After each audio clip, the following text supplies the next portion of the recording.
about choices, no doubt. Choices. Looking at your life from the inside. That's right. Life's about choices, no doubt. When you're looking at your life from the inside. Life's about choices, no doubt. Speak on it. Looking at your life from the inside. Life's about choices, no doubt. West side. When you're looking at your life from the inside. Looking out. Family, it's your boy, Lamont Faison, with You Versus Yourself podcast, where the truth and you collide. If you like my content, please like and subscribe to my channel. And remember, I'm still in the building. Family, welcome. It is your boy, Lamont Faison, and y'all know what it is. I'm still in the building with my very first episode of You Versus Yourself podcast. Today, I got a special guest, mindset advocate, Constant Willis. Constant, how you doing today? And thank you for joining me. I'm doing wonderful, Lamont. Thank you for having me here. I can't wait to get into it. Yeah, absolutely. I brought Constance on today, family, because I want to have a conversation. She's a former probation officer, and I'm a former correction officer myself. And one of the things that we wanted to talk about today, we want to talk about the mindset of our Black men in our communities and why we think we have so many issues as it relates to our relationships and in society.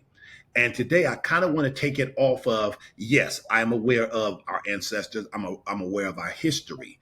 I'm aware of some of the oppression that's still going on in the world today. But what I want to focus on, our personal responsibility. Okay, all of those things happen, but what now? All right, that's kind of this topic. What now? What do we do? How do we change the trajectory of our life? How do we get the right information? And that's kind of what I want to talk about today. As a domestic violence counselor, one of the things that I recognize when I'm teaching these classes is our mindset and how we think and how we process. And what I realize is that, and in fact, let me digress for a moment. I remember asking the question, I'm from South Central Los Angeles. And I remember how easily it was for me to engage in reckless behavior. And as we know in psychology and in the things that we do is that it's a learned behavior. We see it. We've seen it from somewhere. And I remember going into the military at 18 years old. And I still have some of that street mentality in me. And I remember going to the military and probably the first 2 weeks when the drill instructor started yelling at me, I was offended by that and I responded aggressively. 2 weeks into boot camp, I remember them saying, listen, man, we gotta put this guy in anger management. Yes, family, your boy. They put me in anger management. And I sat in the back of the room with my hands folded as if I don't have an anger management issue.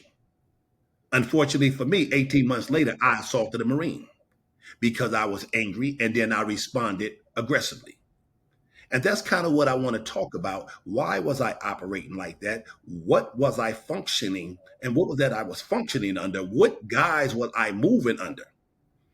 And I remember, man, you were modeling behavior. When I was in the 4th grade, my stepfather, told me if somebody calls me a name, pick up a bat and hit them in the head with it. That's the 4th grade. And I want to tell Black men that that's a faulty blueprint. That's bad intel. And the reason why we know it's bad intel is because of the consequences that follows. There are 77% of us are on death row, look like me. Brown people. I thought about the neighborhoods growing up in South Central LA. The Crips fighting the Bloods, but we look like each other. We claim neighborhoods that we don't own. We do all of these things under the guise of I'm gangster. We kill each other over drugs. I thought about the hip hop era.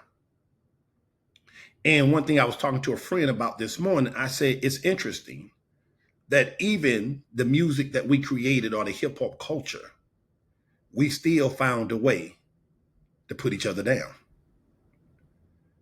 MC Hammer don't rap like me, so he must be a buster. So I have to call him names. I have to put him down because he don't do it like we do it. It ain't street enough. That, my friends, what we call cognitive distortions or thinking errors. Inaccurate thinking is why we have the consequences that we deal with today. And I wondered, why would we put somebody down for having a gift that made it out of the hood with his talent? Why would we do that? What I learned is this. Our nervous system is sick. It is accustomed to chaos. And so anything that looks remotely like that, many of us are good with it. We get into our relationships with our spouses with that same mindset. Our religions are the same way. Christians, you're wrong if you don't believe it this way. Mormons, you're wrong if you don't believe it that way. Jehovah's Witness, if you don't believe it this way, you're wrong. Hebrew Israelites, if you don't believe it like this, you got it wrong. And they spend that time on that, as opposed to finding the commonality so we can build and lift ourselves up. If you reflect on a moment and think about your decision making and why you make the decisions that you do and the relationships that we have today, if you reflect for a moment, you should ask yourself, am I in alignment with good decision making? How am I processing my decisions? Where am I getting that model from? We tend to be, many of us, very aggressive. In many cases, behavior is reckless. We've been taught that if somebody says something to you, disrespect you, I got to pop off to them. That's how many of us end up in the cemetery. That's how many of us end up incarcerated, because we seem to only know one way. And I agree. I got kicked out of the Marine Corps after assaulting that Marine. Did 28 days in the brig, sent home with a bad conduct discharge. So I understand. But then I learned something about coping skills. Oh, I wasn't taught this. I wasn't taught how to walk away, not engage, de-escalate. In fact, my stepfather, again, somebody call you a name, hit him in the head with a bat. That's bad advice for a young man that's in the 4th grade. And you know what? One day I did. And guess who showed up to the door? The police. Want to know who taught me to do that? And I was in 4th grade. I pointed to my stepfather. And I remember him telling my stepfather, that's bad advice. What if I would have killed him? Are we thinking about the totality of our decision making? We prefer to take all of us out without even reflecting on actually what we're doing and the harm that we're causing. You worried about white people, but I'm worried about walking out my own house and getting taken out by you. But again, it's a learned behavior. Lamont, can I take you back to being addicted to the chaos? Do Yes. you think that our mindset, as a young person, that we were taught to be addicted to the chaos because we saw it? I know people in my life who love a chaotic situation. That is all they are. That just excites them. It's to me at this point in life, it's a little bit weird, but it excites them when there's a battle, there's a fight. Well, I got to get in there and fight. I got to get in there and tell somebody off. I got to give them my 2 cents, whatever it is. Do you think that all relates to us being addicted to that chaos? Absolutely. And again, it goes back to our system. Our nervous system is sick. right? It's accustomed to that. It's nothing for me to be in South Central LA and listen to the helicopter fly over us, or they shine the spotlight on a certain neighborhood. We've seen that. Not even moved by it because it has become normal. Nobody, Constance, has taught us, well, what about second thought? What about thinking before you react or you respond? Why do I always have to be right? Why do I always have to antagonize? This is what I believe. This is what I believe. This is what I believe. See, let me send you messages. Let me send you message. Let me send you message. See, this is what I believe. This is what I believe. And they can't even see themselves. They in the war within themselves. You're not in the war with the individual. You're in the war within yourself. I fully And so, agree yes, with you there. we see those things. Now it's time, Constance, for developing tools and teaching those tools, right? You worked in probation. What was one of the things that you thought that was interesting to you while you worked there? What did you get out of that lesson or that system when you worked in it? Yes, I worked with adult probationers, but I worked with people 18 and up. However, one thing I noticed when I worked with them was that most of them had very poor coping skills, very poor decision making skills, and they reminded me of maybe a 10 or 12-year-old most of the time making decisions. They could have been 50 or 60, but their decisions were on that level, and I saw them do that time and time again. So really what I tried to get them to believe, to think about, is what caused them to make that decision. We Hmm. tried to go back and find their triggers, find the source of why they were making so many bad decisions over and over and over again. So that's one thing. And just working with thousands of individuals over the years, I learned that it's not just an instant thought what they're doing then. Yeah, it looks like it. Hey, I made that decision to rob that because I was with my friends and we needed some money. But what led up to that? Why did you make those decisions? Why were you with those friends? Why were you even in the circumstance? Why are you here? So we would go back to a lot of why questions, and Hmm. we finally usually got to the bottom of it.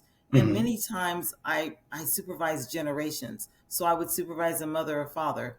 Here comes 10 years later, here comes the child that I used to visit at the house, and they saw me and I would interact. So I would really ask the why questions. I think it is all conditioning. It's conditioning, it's environment, it's what we believe, and we take it with us. We carry it. We carry it with us. So it's a lot of trauma based stuff, yes, but it's early conditioning. It's early, and it's just something that as adults now, and I've even saw a lot of that in my life. So as Hmm. adults now, we have to go back and we have to figure out that why first. Why are we Yes. doing this? Why? How did it start? What happened? Yes, and I absolutely agree with you. And we got to go back and heal those childhood wounds, right? We got to start from the beginning, and I absolutely agree with that. But the first thing we got to do is not only ask why, but now we got to give different intel. Because the way you change a thing, I got to get new information, right? And I would be dubious if I say I woke up one day and I just showed up like now today, and I'm conscious. That's not true. I had those experiences. And I remember asking myself one day, I was in the mirror crying, and I said, "Why you don't believe in yourself?" And see, and I started asking that question, why?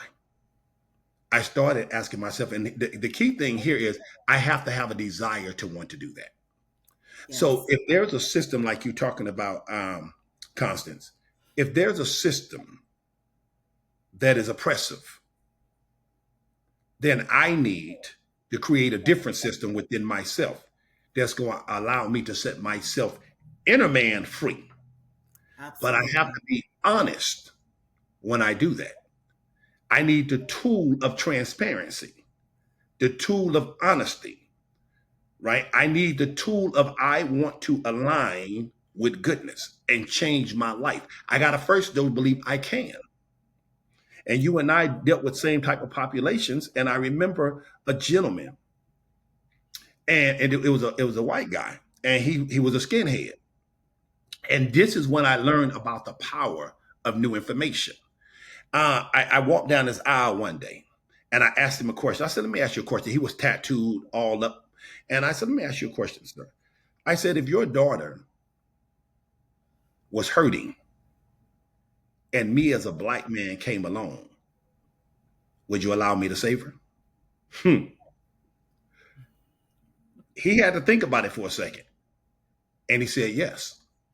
And I said, how is that? A black man touching your daughter, who you despise. He said, because I guess at that moment, I would see you as somebody trying to help. And I said, bingo. And I left. 2 weeks later, I saw that guy in the unit again. He ran up to me, hey, CO. I said, what's up, man? He said, man, you helped change my life. This is a skinhead, about 25 years old, 26. He said, you helped change my life. He said, that day, I recognized I'll judge people by their character, not the color of their skin. And I don't even know what I was doing. That was in the 90s. Yes, wow. But you know what? He became aware. I think the Yes. first step is always awareness. He Hmm. became aware, and then the next step is shifting.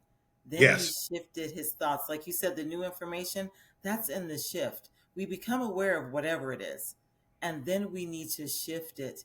And after that shifting takes place, and it's not going to take place that fast. That guy did for some odd reason. He got Hmm. it. He got it really fast. But Yes. even if it doesn't take place there very fast, the awareness, the shift, and then you can build up to the empowerment. Yes, So absolutely, that and was I think awesome. that's very important. I often tell my clients when I'm teaching domestic violence classes is that uh, you can't fix what you don't acknowledge. You can't acknowledge what you don't identify, and you can't identify until you seek it. When we get to that place where I need new intel, I need new information, and that's the way I guide them because a lot of times they'll come to this place where, like, in fact, yesterday we was teaching a class, and the gentleman in the class says, "Mr. Faison, I finally got it." Now he'd have been in prison and everything. He's out. He said, I finally got it. It's my job, I believe, and my responsibility now as a leader to say, now let me give you new intel over all of that bad information that we received, over that environment and that experience that we had. That stuff exists. And I explained to him, but I want you to stay out of that review mirror. Because I call that in the book that I'm writing, I call it the review mirror effect. As long as you stay in your past, and every time you go back and revisit that past, you re-traumatize yourself from those traumatic experiences. Focus on the future. There's a reason why the windshield is bigger than the review mirror. You got all this in front of you now. You got all of this playground in front of you now that you get to work with. Now it is time for me to give you new intel. Let's replace all that nonsense that we have in us for new stuff. So I am a big proponent of, there's a book out there called The Four Agreements by Don Miguel Ruiz. And one of the things I like about it, there's four ingredients that he's talking about. And the first one is to be impeccable with your word. Number two is don't take things personal. See, that's where we get in trouble at. Number three is don't make assumptions, because assumptions not facts. All you got to do is ask the person. You don't have to assume, because when you make assumptions, you start arguments, and then those things escalate if you don't have the coping skills to digress. And then the last one is always do your best.